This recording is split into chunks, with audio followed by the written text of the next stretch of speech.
Confidence is everything, so we must instill confidence in the youths. In secondary school, I was in the top 3 in my class, and 2 of the 3 was we. And I was in the top 3 until I had a careers interview. And when I said I wanted to be a bank manager, the career advisor laughed and said, "That's not going to happen. You need to think about getting a trade."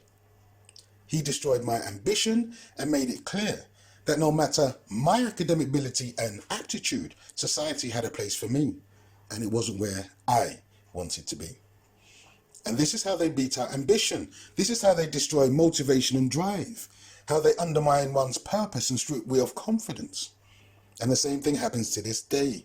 The only exception to the state of affairs is where there are black teachers to motivate and encourage the black youths to be the best they can be. And in these circumstances, black youths get the best grades, which enable them to choose which career they want to pursue.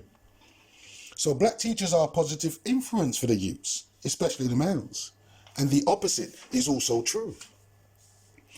So now we know the problem, we find a solution.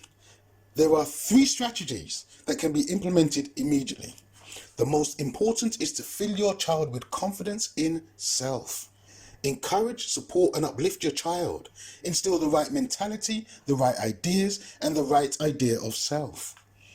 An excellent way to instill confidence in your child is to identify what it is they like, what they enjoy, what they excel at, and make sure they participate in and do those things which are aligned with the child's gift.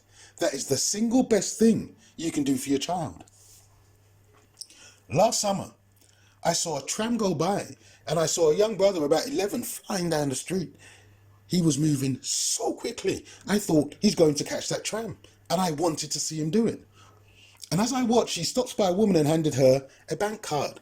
The woman had dropped it, not realized, and he was running after her to give it to her, and it touched my soul. I called out to him because I wanted to praise him, but he didn't respond. I crossed the road to talk to him, and he walked up to his mother and younger brother. I called out to the mother and I said, "I just saw what your son did. He was moving so fast. I was certain he was going to catch the tram, but his purpose was to catch the woman." I asked the mother if, as a token gesture, I could give something to her son in recognition of what he did.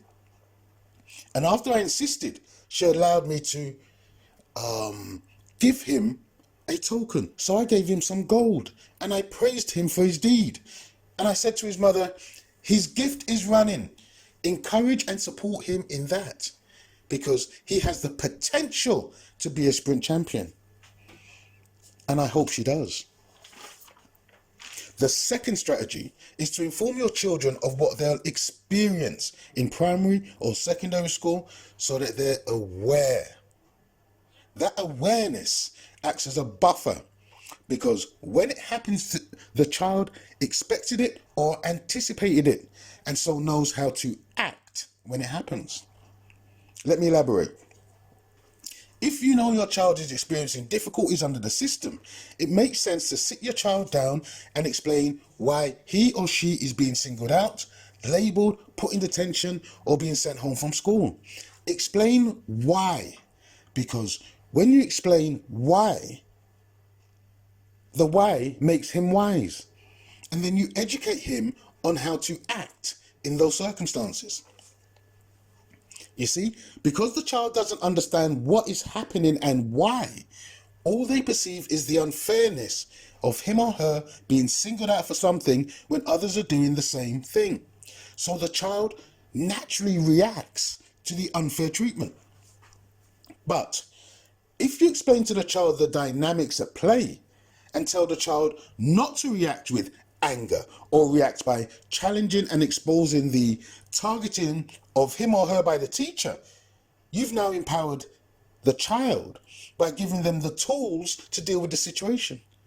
And at the same time, you disempower the teacher who is looking for the excuse, the opportunity to label the child and bring retribution and unfair punishment to your child. By bringing this awareness to your child, you educate them to the pitfalls that they'll face, and you will avoid the anger that your child is being treated unfairly.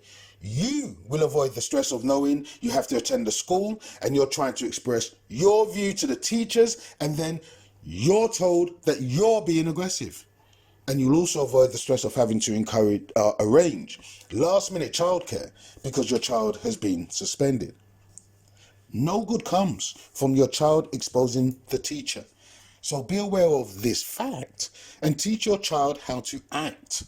Teaching them how to act saves them from the trap.